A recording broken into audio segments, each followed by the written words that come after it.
Bismillahirrahmanirrahim. Kat saya ni hadis 2395, betul?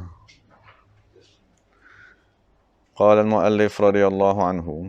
Qala Imam Suyuti radhiyallahu anhu. Qala Rasulullah sallallahu alaihi wasallam. Inna li iblisa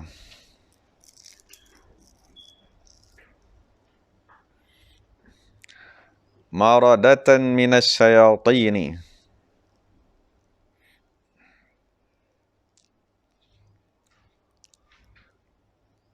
yaqulu lahum alaikum bil hujjaji wal mujahidina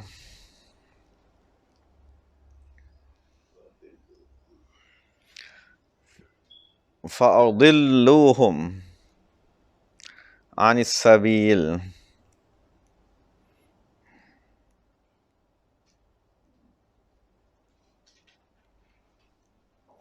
Terjemahannya, inna sesungguhnya, li bagi, iblisa iblis,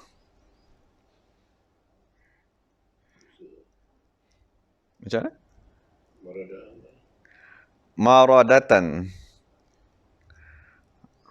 Maradatan maknanya yang amat degil. Minas syayatin, daripada syaitan-syaitan.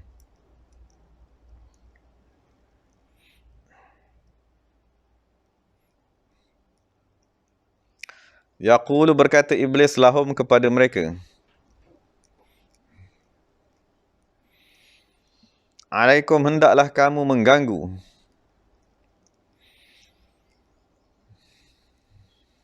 bil hujjaj, orang yang pergi haji, wal mujahidin, dan orang yang pergi berperang.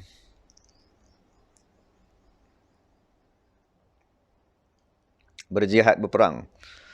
Fa'adilluhum, pesongkanlah mereka,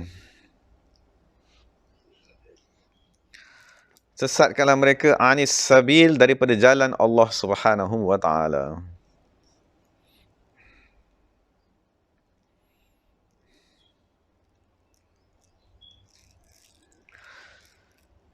Jadi pertama sekali Rasulullah menyatakan bahawa innali iblis. Dari lafaz iblis, sebagian besar ulama menyatakan bahawa dia bukan lafaz Arab, lafaz a'jami.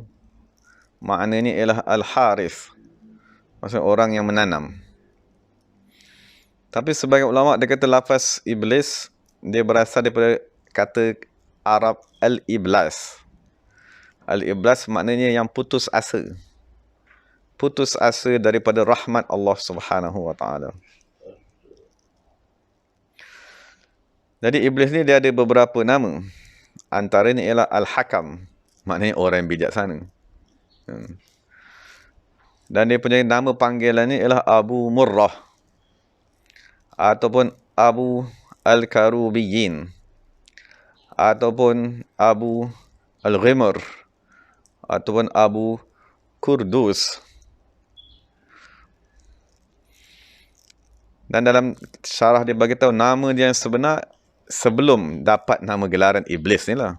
Nama ni tadi nama panggilan, nama dia sebenar ialah Azazil.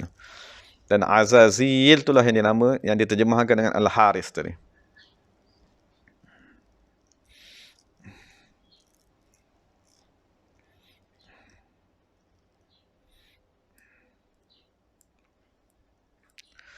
Jadi dari sudut pembahagian, maknanya kita maklum Adam alaihissalam ialah bapa kepada manusia. Lepas tu dia ada satu kumpulan lagi dia panggil Al-Jan. Al-Jan ialah bapa kepada jin. Jadi ada satu lagi kumpulan, iblis ialah bapa kepada syaitan. Boleh beza tak? Maksudnya Nabi Adam, zuriatnya ialah kita lah, manusia. Al-Jan kan, yang namanya Al-Jan tadi tu, dia ialah bapa kepada seluruh jin. Dari jin dengan manusia ni lah yang dituntut beribadat tadi. Wa ma khalaqtul jinna wal insa illa liya'budun. Tapi itu ada satu makhluk yang mengajak kepada kebaikan, namanya malaikat. Dan ada satu makhluk yang ajak kepada kejahatan, iblis dan zuriatnya. Jadi ada 4 tadi lah kan, maksudnya 2 di tengah-tengah, manusia dan jin. Lepas tu satu unsur baik, malaikat dan seluruh tentera malaikat, dan iblis bersama seluruh zuriatnya. Jadi apabila Allah Ta'ala melahirkan anak Adam, seorang anak Adam, maka begitu juga jin seumpamanya, maka iblis tadi akan melahirkan satu orang anak juga. Lepas tu dia akan lekatkan, dipanggil sebagai qarin.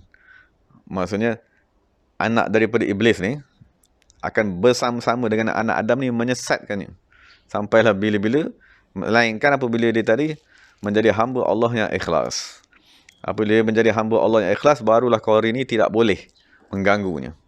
Qarin tidak akan jauh, tak boleh mengganggunya, kerana dia dipelihara oleh Allah Subhanahu wa taala. Jadi dalam hadis ini Nabi SAW nak beritahu iblis yang menjadi ketua kepada syaitan. Zuriat tu dah dipanggil syaitan tadi. Kan dia mempunyai syaitan-syaitan peringkat tinggi. Man syaitannya dia ada beberapa grade. Syaitan grade A, B, C, D, E. Jadi kalau orang-orang ahli maksiat, dia hantarlah syaitan-syaitan grade E, kan, grade D. Itu memang orang buat maksiat dah. Tak ada susah pun nak menyesatkan mereka. Tapi dia kata ada 2 kumpulan yang syaitan dia akan hantar tentera-tentera berpangkat tinggi untuk menyesatkannya. Siapakah 2 kumpulan tersebut? Pertama ialah al-hujjaj, orang-orang yang menunaikan haji. Wal mujahidin, dan orang-orang yang berjihad di jalan Allah Subhanahu wa taala. Jadi apa penggabung kepada 2 kumpulan ni? Apa kesamaan antara orang pergi haji dengan orang berperang? Berperang ni pergi keluar berperang, kan, melawan musuh. Jadi kedua-dua orang ni, pergi haji dan pergi berperang, dia ada satu sifat pada dirinya, ialah meninggalkan rumah, meninggalkan negara. Maksudnya meninggalkan rumah, meninggalkan negara ni ialah bukti seseorang tadi bersungguh-sungguh beribadat. Dia sanggup meninggalkan tempat tinggal dia yang seronok, kebunnya, hartanya, dan dia pergi tu mungkin mati tak balik. Jadi orang ni berbahaya, dia kata. Maksudnya 2 orang ni yang pergi haji dengan orang yang berjihad ni, mereka sedang hijrah kepada Allah Subhanahu wa taala. Jadi disebabkan dia orang ni ialah orang yang benar-benar berhijrah. Hijrah tu maknanya meninggalkan keadaan lamanya, meninggalkan rumahnya, meninggalkan kawan-kawannya, meninggalkan segala keseronokan di negaranya, pergi menunaikan haji. Menunaikan haji ni sebenarnya bukan seronok, kan, tempatnya panas, kan, kena duduk di sana, susah apa segalanya. Dan berperang jalan Allah memang adalah lagi susah, kan. Berperang ni bukannya pergi berseronok, bukan melancong. Jadi kedua-dua orang ni telah membuktikan bahawa mereka ingin berhijrah kepada Allah Subhanahu wa taala. Jadi untuk menyesatkan 2 kumpulan ni, dia perlu kepada syaitan-syaitan yang lebih kuat, kan, syaitan-syaitan yang lebih tinggi kemahirannya untuk menyesatkan. Jadi apa yang dia nak buat? Fa'adilluhum, sesatkanlah mereka, anis sabil, daripada jalan Allah Subhanahu wa taala. Maksudnya sabil tu ialah sirat mustaqim tadi. Macam mana menyesatkan mereka daripada sirat mustaqim? Maksudnya ubahkan niat. Ataupun maksud niat yang betul ialah lurus kepada Allah Subhanahu wa taala. Liya'budullah mukhlishina lahuddin, hunafa. Hunafa tu maknanya lurus, semata-mata kerana Allah Subhanahu wa taala. Jadi syaitan dia akan datang, dia akan bisikkan, buatlah haji supaya nanti orang gelar kamu haji. Dan pergilah berperang supaya nanti kamu dapat harta rampasan. Pergilah berperang, nanti kita akan dapat hamba-hamba abdi perempuan. Pergilah berperang, bosan dah duduk kat rumah, baik kita perang, kan, dapat tembak-tembak sana sini. Tu dia panggil fa'adilluhum anis sabil. Maksudnya pergi pesongkan mereka daripada jalan menegakkan kalimat Allah Subhanahu wa taala. Dan itu basickan, dan setengah dalam syarah dia bagi tahu, salah satunya ialah dia memesongkan niat. Yang kedua, dia mematahkan semangat. Maksud buat apa kamu pergi haji ni? Tinggal keluarga, tak ada nafkah. Yang buat apa kamu pergi berjihad? Nanti kalau kamu mati, siapa nak jaga anak kamu? Nanti isteri kamu kau orang lain ambil, dia pergi kahwin. Jadi dia akan menyekat orang tadi daripada keluar meninggalkan rumah, meninggalkan keseronokan dunia tadi. Jadi ini ialah ujian kepada orang. Maksudnya semakin kita tadi benar-benar berniat mendekatkan diri kepada Allah Subhanahu Wa Taala, maka ujiannya semakin kuat. Jadi kita kena lawan lah. Kan, maksudnya syaitan tadi apabila dia datang dengan bisikan hasutannya, maka kita kena lawan. Dan jangan sekali-kali kita tadi menyerahkanlah kepada syaitan tersebut. Sambung muka surat sebelah ni.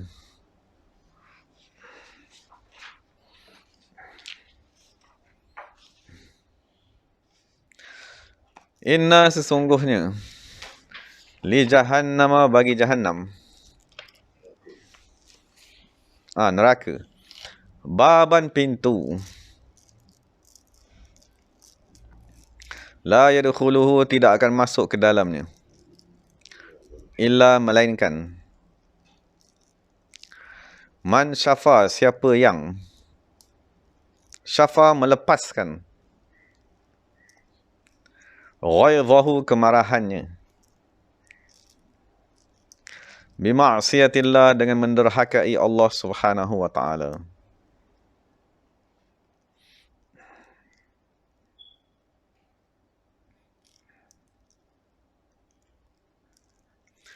Jadi untuk lafaz jahannam ni, dia ada beberapa pendapat ni. Setengah pendapat kata jahannam ialah nama bagi tingkatan teratas. Seperti mana yang disyarahkan di dalam, nanti kat bawah tu kita baca sikit lah. Tapi setengah pendapat dia kata jahannam merujuk kepada seluruh, dia merujuk kepada nama neraka tadi seluruhnya. Maksud neraka seluruhnya dinamakan dengan jahannam. Lepas tu neraka tu sendiri ada beberapa lapis. Lapis tu mempunyai nama-nama yang khusus.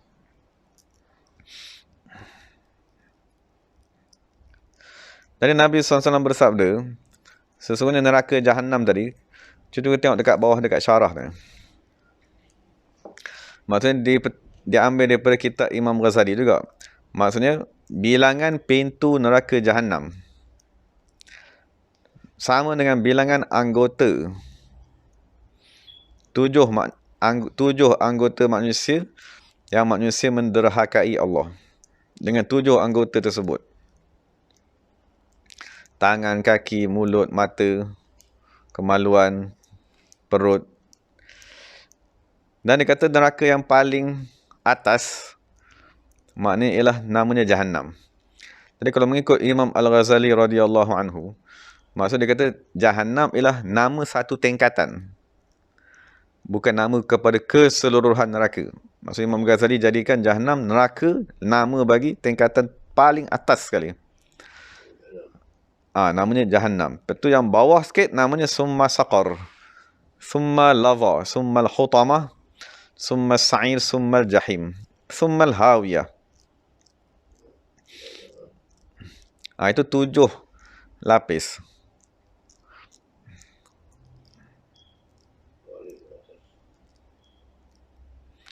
Jadi yang hawiyah tadi, dia kata tiada had pada kedalamannya. Maksudnya 7 lapis tu, yang lapis yang paling bawah yang hawiyah ni, dia tak ada penghujung kepada kedalamannya. Kerana dia kata tiada had bagi syahwat di dunia. Sebagaimana syahwat di dunia dia tak ada penghujung. Maksudnya bukan maknanya kalau kita dah beli, contohnya kita dah beli satu pakaian, nanti 10 tahun kita dah berasa cukup, tak, nanti minggu depan nak beli lagi. Dah beli, nanti bulan depan nak beli lagi. Ataupun kita dah makan satu benda, seronok, dia tak akan berhenti kat situ, nanti dia akan beli lagi. Jadi penghujung syahwat tu tiada. Maksudnya manusia dia akan berterusan dengan syahwatnya. Maka begitulah juga neraka al-hawiyah tadi, dia tak ada penghujung. Jadi berkata Hakim Tirmizi, manusia diciptakan dengan 7 akhlak. Pertamanya ialah syirik. Yang keduanya ialah syakwa sangka. Yang ketiganya ialah kelalaian. keinginan, ketakutan, syahwat dan ghadab. Jadi dia kata ada 7 tadi. 7 sifat negatif, sifat jahat yang ada pada manusia. Jadi apabila satu sifat tadi menguasai, macam daripada 7 sifat tadi, maka contohnya sifat ghadab menguasai orang tersebut, sifat marah tadi, sentiasa panas baran, kan, sentiasa maki hamun, kan, sentiasa memukul orang kelilingnya, pukul anaknya, pukul bininya, kan. Jadi apabila sifat ghadab tadi menguasai dirinya, itulah Nabi kata dekat atas tadi, dia akan masuk ke dalam neraka Jahannam melalui pintu yang khusus kepada orang-orang yang dikuasai dengan sifat marah. Maka dia kata, Imam Ghazali kata, apa saja sifat daripada 7 tadi yang menguasai hatinya, maka dia akan dinisbahkan kepada sifat tersebut.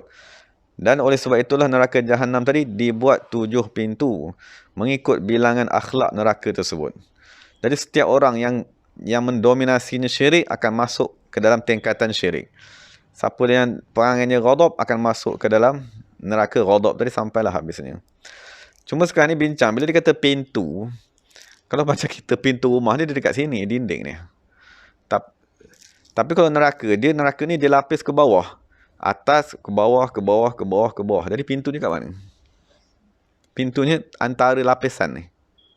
Maksudnya bukan pintu dia tegak macam ni pintu tegak. Kan dia pintu ni di lapis tadi, di tanah dia tu. Maksudnya dekat hamparan tadi tu, pintu ni dekat situ. Jadi masuk ke bawah tadi. Jadi pintunya bukan tegak seperti yang kita faham pada pintu rumah kita ni. Jadi sebab tu walaupun dinamakan pintu, tapi dalam setengah syarah dia kata, yang ni masukkan dengan 7 pintu. Bukan ada 7 pintu macam ni. Maksud ada 7 lapis tingkatan. Maksud setiap lapis tadi tu ada antara 2 lapis tadi tu lah yang dipanggil sebagai pintunya. Kan, sebab daripada atas ke bawah dia akan ada satu laluan yang diistilahkan sebagai pintu tersebut. Jadi setiap orang dia akan duduk di tingkatan yang bersesuaian dengan sifat negatifnya. Jadi itulah yang kita takut. Maksudnya sekiranya sifat tu ada sekarang, maknanya sekarang ni pintu neraka terbuka pada diri kita. Maksudnya kalau kita ada sifat marah, memang orang tu hidup dalam neraka pun. Kan dia akan sentiasa terbakar dirinya. Kan dia akan sentiasa panas, dia akan sentiasa terseksa, dia menyeksa diri, dia menyeksa orang lain. Dan begitu juga sifat-sifat yang lain ni. Yang Imam Ghazali bagi tahu tadi 7 tu. Semua sifat tersebut ialah neraka sebelum dia masuk ke dalam neraka Jahannam lagi. Jadi maksudnya dalam kitab yang lain, Ibn Arabi dia timbulkan persoalan ni. Neraka ni dah ada ke tak ada? Neraka yang orang duk bincang ni dah ada ke tak ada? Jadi Imam Ghazali kata, Imam Ibn Arabi kata, An-nar makhluqatun wa ghairu makhluqah. Maksudnya neraka yang kita tengah bincang ni dah dicipta dan belum dicipta. Apa makna dah dicipta dan belum dicipta? Maksudnya dia kata yang dah siap di akhirat ialah binaannya. Binaan tu maksudnya dinding neraka tu semua dah siap. Tapi yang dipanggil seksaan tu belum ada lagi. Dia punya dinding, kiri, kanan, atas, bawah, bumbung, lantai semua dah ada. Tapi seksaan belum ada. Sebab seksaan apa dia? Seksaan di dalam neraka ialah manusia dan manusia, jin dan amalan mereka. Apabila masuk manusia dengan amalan jahat, amalan itu akan dizahirkan sebagai penyeksa kepada dirinya sendiri. Berhala-berhala yang disembah itu akan masuk ke dalam neraka Jahannam yang akan seksa diri mereka. Amalan mereka yang jahat di dunia, kan, suka mengumpat, amalan itu akan ditukar jadi gunting diri dia balik semula. Jadi soalannya sekarang, belum lagi masuk orang dalam neraka tu. Jadi diri neraka tu sendiri dia tak ada apa-apa. Diri neraka tu sendiri dia tak sakit. Maksudnya dia tak terseksa. Yang terseksa siapa? Orang dalam neraka tu bukan neraka tu. Jadi sebab tu daripada satu sudut dinding neraka tu dah terbina. Tapi yang belum adanya seksaan lagi. Seksaan tu akan ada apabila masuk orang di dalam tu. Apabila masuk orang di dalam, orang tu yang akan bawa seksaan pada dirinya sendiri. Maksud orang tu akan masuk di dalam dengan kemurkaan daripada Allah Ta'ala. Kemurkaan Allah tu lah seksaan yang akan menimpa orang yang masuk ke dalam neraka. Satu yang Ibn Arabi kata, An-naru makhluqatun. Daripada satu sudut, dinding ni dah dicipta. Wa ghairu makhluqatin. Dari segi seksaan, belum dicipta lagi. Sebab orang yang nak seksa, kalau sekarang bubuh seksaan, mana boleh. Sebab nak seksa siapa? Takkan nak seksa neraka tu. Neraka dia ialah makhluk Allah Ta'ala yang taat. Kan, malaikat-malaikat penjaga neraka, itu pun makhluk-makhluk Allah yang taat juga. Mereka sentiasa berada di dalam nikmat Allah, kelazatan mentaati Allah. Mereka tak terseksa. Diri neraka tak terseksa. Malaikat jaga neraka pun tak terseksa. Yang terseksa ialah penghuni neraka tersebut. Dan itu persoalan dinyatakan oleh Ibnu Arabi radhiyallahu anhu. Moga-moga kita dapat memahaminya. Betul, hadis yang ketiga dan terakhirnya ialah qala Rasulullah sallallahu alaihi wasallam, inna li jawabil kitab haqqan karaddis salami. Inna sesungguhnya, li bagi, jawabi menjawab, al-kitabi sesuatu penulisan, haqqan ada tuntutan,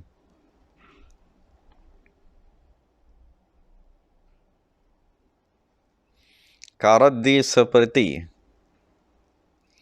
raddi menjawab,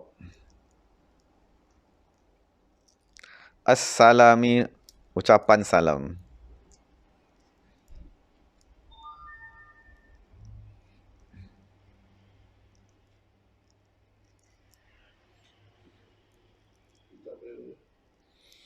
Tulisan.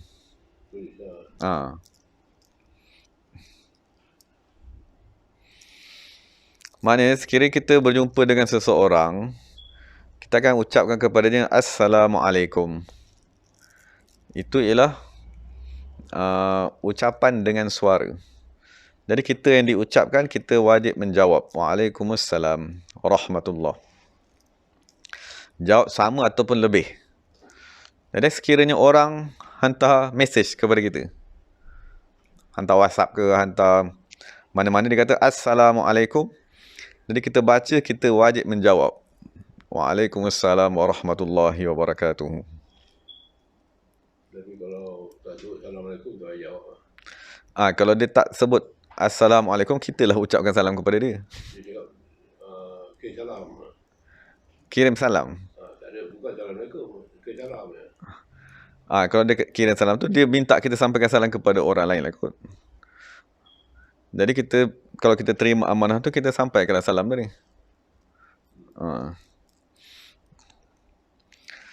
Jadi kita maklum lah, apa tu yang setengah syekh bagi tahu, dia kata ucapan salam ni ialah lafaz Assalamualaikum. Lafaz tadi Assalamualaikum warahmatullah. Maksudnya orang tadi dia, apa makna Assalamualaikum? Maksudnya dia ingin membuat hubungan dengan kita. Maksudnya bila kita bertemu, bila dia kata Assalamualaikum, maksudnya dia dah berhubung dengan kita daripada sudut doa. Maksudnya dia berhubung dengan kita daripada sudut berdoa kepada kita, jadi kita jawab dengan doa kepada dia. Jadi sama juga sehari ni, apabila orang telefon kita, maksudnya apabila dia telefon, bila telefon kita berdering, itu samalah seperti dia mengucapkan Assalamualaikum. Cuma bunyi ni bukanlah Assalamualaikum. Sebab kita pergi bubuh bunyi loceng lah, bunyi lagu macam-macam. Sepatutnya kita tukar kepada, kalau dia boleh tukar jadi bunyi Assalamualaikum, itulah yang sebenarnya. Maksudnya, apa beza orang telefon? Orang yang, kalau kita sekarang ni kita berjumpa berdepan. Maksudnya, bila menghadap, sama-sama menghadap, barulah jadi Assalamualaikum, Waalaikumsalam. Jadi persoalannya, orang yang jauh, apabila dia tekan nama kita, dia sebenarnya sedang menghadap kepada kita. Tapi dalam jarak yang jauh. Jadi dia jarak yang jauh, dia menghadap kepada kita, dia telefon. Sebenarnya dia sedang menghadap kepada kita. Jadi bila dia menghadap kepada kita, dia tekan, dia sama seperti dia mengucapkan Assalamualaikum. Jadi tuntutan ke atas kita apa dia? Kita kena call balik miss call tu ni. Maksudnya bukan bila orang miss call kita buat tak peduli. Kita biarkan miss call tu sama seperti orang tak jawab salam. Maksud kita tak mengendahkan orang menghadap kepada kita. Itulah salah satu daripada penyakit sombong. Penyakit sombong ni maknanya ghamtun nas, menghina manusia. Maksudnya memandang rendah pada manusia. Orang ni miss call, biarlah dia. Jadi apabila ada miss call datang kepada kita, sama seperti orang tadi datang depan kita, Assalamualaikum. Kalau kita tak jawab, kan sombong namanya. Orang datang cari kita, Assalamualaikum. Kita jawab. Salahlah dari segi adabnya. Jadi sama juga orang tu mungkin jauh 1000 kilometer, macam mana nak datang jumpa kita. Tapi ada hal yang penting, jadi dia telefon ataupun orang yang tengah kecemasan ataupun seumpamanya. Jadi apabila orang tu telefon, samalah seperti dia sedang mengucapkan salam kepada kita. Jadi tuntutan ni ialah fahayyu bi ahsana minha, maka kita kena jawab. Jawab tu dengan kita call lah balik semula. Aurduha tu kita lebih lagi kita menjawabnya. Jadi tu adab yang Nabi SAW ajar kan. Jadi kita ada ucapan salam ni sama ada berdepan dengan suara ataupun daripada jauh. Daripada jauh ni sama ada dengan tulisan. Di hantar surat Assalamualaikum, kita wajib jawab tu. Dan kalau kita tak jawab, maknanya berdosa sebagaimana tidak menjawab salam. Maksudnya orang doakan kepada kita, kita tak menghargai, tak berterima kasih kepada doa orang tersebut. Dan satu lagi yang kita wajib jawab ni ialah panggilan telefon tadi. Jadi apabila orang telefon kepada kita, jawablah serta-merta dan jangan kita beza-bezakan. Oh, kalau orang ni ada pengaruh, kita jawab cepat. Orang ni orang kecil, kita jawab lambat. Maksud kita masih ada cinta ataupun sombong lagi. Maksud kita tak menganggap semua manusia ialah makhluk Allah Subhanahu Wa Taala. Kita masih membeza-bezakan orang. Jadi Nabi kata, innali jawabil kitabi haqqan.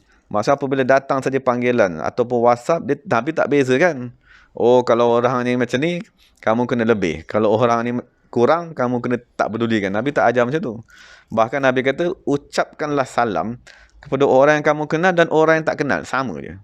Siapa saja pun kita ucapkan salam kepada dia, dan siapa saja pun kita jawab salamnya. Sebab kesemuanya sama di sisi Allah ialah makhluk Allah Subhanahu Wa Taala. Summa qala inna li rabbikum fi ayyami dahrikum lanafahat. Wallahu ta'ala alam. Jadi kita berhenti dulu.